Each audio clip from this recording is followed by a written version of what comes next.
যুদ্ধ এখন শুধু সীমান্তে হয় না, যুদ্ধ হয় স্ক্রিনে, যুদ্ধ হয় চিন্তায়, যুদ্ধ হয় পরিচয়। যদি আমরা নিজেরাই ভুলে যাই আমরা কারা, তাহলে বাইরের শত্রুর আর কিছু করার দরকার নেই।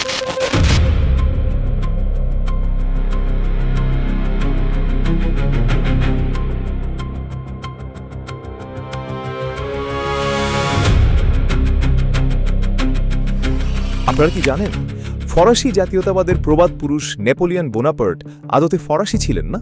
ফরাসি বিপ্লবের যে আগুন গোটা ইউরোপের বুকে জাতীয়তাবাদের দাবানল জ্বালিয়েছিল, সেই ফরাসি জাতীয়তাবাদের মহানায়ক নেপোলিয়ন বোনাপার্টের জন্ম কিন্তু ফ্রান্সে হয়নি। তিনি ছিলেন ইতালির এক বিচ্ছিন্ন দ্বীপ কর্সিকার সন্তান। ইতিহাসের পাতা আরেকটু উল্টালে এই বিষয় আরও ঘনীভূত হয়। আবার রুশ জাতীয়তাবাদ আর সোভিয়েত সাম্রাজ্যবাদের যে লৌহমানব কোটি মানুষের রক্তে নিজের ক্ষমতাকে সুদৃঢ় করেছিলেন, সেই জোসেফ স্ট্যালিন জাতিতে ছিলেন জর্জিয়ান। তার মানে জাতীয়তাবাদের ধারণার গোড়াতেই গলদ আছে। বিশ্ব ইতিহাসের এই ভিনদেশী জাতীয়তাবাদী নায়কদের একটি সাধারণ সমীকরণ ছিল। তাদের কাছে জাতীয়তাবাদ মানেই ছিল এক অন্ধ অহংকার, যার চূড়ান্ত পরিণতি ছিল সম্প্রসারণবাদ, সাম্রাজ্য বিস্তার এবং অন্য জাতির ওপর নিজেদের আধিপত্য বা ঔপনিবেশ স্থাপন। তাদের জাতীয়তাবাদের ক্ষুধা নিবৃত্ত হতো অন্য দেশের মানচিত্র ছিঁড়ে এবং কোটি মানুষের লাশের পাহাড় ডিঙিয়ে। তাদের কাছে জাতীয়তাবাদ ছিল একটি আগ্রাসী তলোয়ার, যা দিয়ে তারা দুর্বলকে পদানত করেছে। এর ফলশ্রুতিতে দুটি বিশ্বযুদ্ধ দেখেছে পৃথিবী, আর বিশ্বযুদ্ধের পর কয়েক দশক ধরে জাতীয়তাবাদের জায়গায় কসমোপলিটন ভাবনা সব জায়গায় গুরুত্ব পেয়েছে। কিন্তু ইতিহাসের এই রক্তাক্ত ও আগ্রাসী প্রেক্ষাপটের বিপরীতে দাঁড়িয়ে সম্পূর্ণ ভিন্ন, অনন্য এবং এক মানবিক রাষ্ট্রদর্শন নিয়ে আবির্ভূত হলেন বাংলাদেশের রূপকার রাষ্ট্রনায়ক শহীদ প্রেসিডেন্ট জিয়াউর রহমান। তার প্রবর্তিত বাংলাদেশি জাতীয়তাবাদ বিশ্বের অন্য যে কোনো জাতীয়তাবাদী আন্দোলনের চেয়ে মৌলিকভাবেই আলাদা। কারণ জিয়াউর রহমান অন্য কোনো দেশ দখলের, অন্য কোনো জাতির ওপর ছড়ি ঘোরানোর বা সাম্রাজ্য বিস্তারের স্বপ্ন দেখেননি। তিনি তার জাতীয়তাবাদকে তলোয়ার বানাননি, বরং তিনি একে বানিয়েছিলেন এক যুদ্ধবিধ্বস্ত, সদ্য স্বাধীন এবং অরক্ষিত একটি রাষ্ট্রের আত্মরক্ষার সবচেয়ে মজবুত রক্ষা কবচ। 1971 সালে আমরা যখন স্বাধীন হলাম, আমাদের একটি আবেগের দরকার ছিল, যা ছিল বাঙালি জাতীয়তাবাদ। কিন্তু স্বাধীনতার পর এক ভয়াবহ মনস্তাত্ত্বিক ও অস্তিত্বের সংকট তৈরি হলো। যদি কেবল বাঙালি আর বাংলা ভাষাই আমাদের একমাত্র আত্মপরিচয় হয়, তবে কাঁটাতারের ওপারে থাকা ভারতের পশ্চিমবঙ্গের বাঙালিদের সাথে আমাদের পার্থক্য কী? আমাদের স্বাধীন রাষ্ট্র হিসাবে স্বকীয়তা কোথায়? আরও বড় সংকট হলো আমাদের পার্বত্য চট্টগ্রাম ও সমতলের চাকমা, মারমা, সাঁওতালরা, যারা রক্তে বা ভাষায় বাঙালি নন, তারা এই নতুন রাষ্ট্রের কোথায় দাঁড়াবে? এই চরম ক্রান্তিলগ্নে দাঁড়িয়ে জিয়াউর রহমান অত্যন্ত দূরদর্শী এক রাজনৈতিক প্রজ্ঞার পরিচয় দিলেন।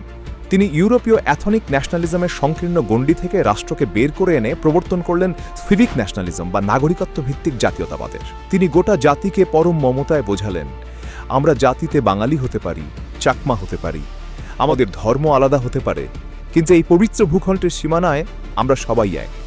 আমাদের একটাই পরিচয়, আমরা বাংলাদেশি।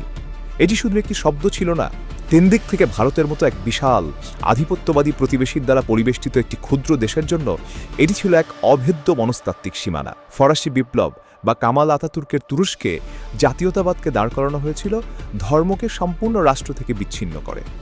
আবার অনেক মধ্যপ্রাচ্যের দেশে জাতীয়তাবাদ মানেই কট্টর ধর্মভিত্তিক রাষ্ট্র। বাংলাদেশি জাতীয়তাবাদ এই দর্শনটি চরমপন্থার কোনো দিকেই যায়নি। বাংলাদেশের সংখ্যাগরিষ্ঠ মানুষের ধর্মবিশ্বাস তাদের দৈনন্দিন জীবন ও সংস্কৃতির অবিচ্ছেদ্য অংশ। আর জিয়াউর রহমানের এই প্রতিরক্ষামূলক এবং আত্মমর্যাদাপূর্ণ দর্শনকে পরবর্তীতে কেবল রাজনীতির মাঠে নয়, নিজের জীবনের প্রতিটি রক্তবিন্দু দিয়ে ধারণ করেছিলেন তার সহধর্মিণী দেশনেত্রী বেগম খালেদা জিয়া। তিনি গভীরভাবে অনুধাবন করেছিলেন, এই অঞ্চলে একটি স্বাধীন রাষ্ট্র হিসাবে টিকে থাকতে হলে ভারতীয় সাংস্কৃতিক ও রাজনৈতিক আধিপত্যের বিরুদ্ধে আপোষহীন থাকার কোনো বিকল্প নেই।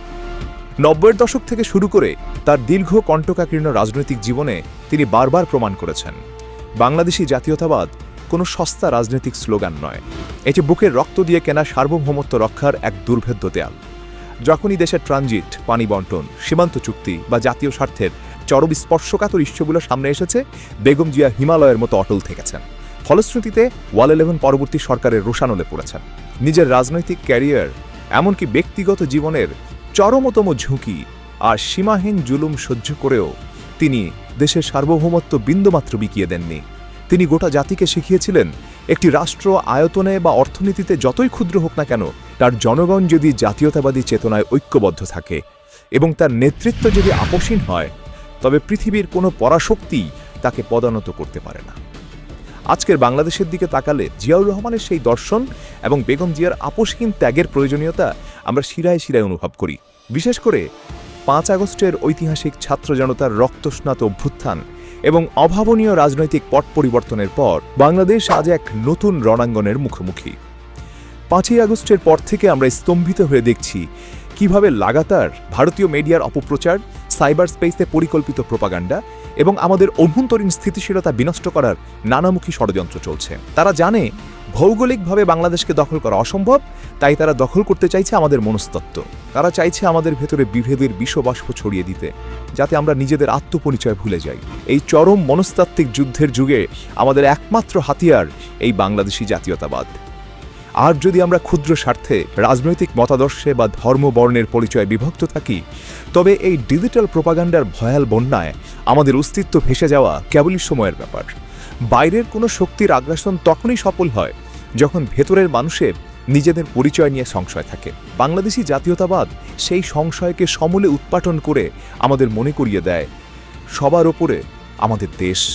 আগামীর আধুনিক, স্বনির্ভর ও আত্মমর্যাদাশীল বাংলাদেশ বিনির্মাণে এবং এই চরম সংকট উত্তরণে বর্তমান প্রধানমন্ত্রী তারেক রহমানের সবচেয়ে বড় রাজনৈতিক ও দার্শনিক পাথে হতে পারে এই বাংলাদেশি জাতীয়তাবাদ। আজ এ পর্যন্তই। ভালো থাকবেন।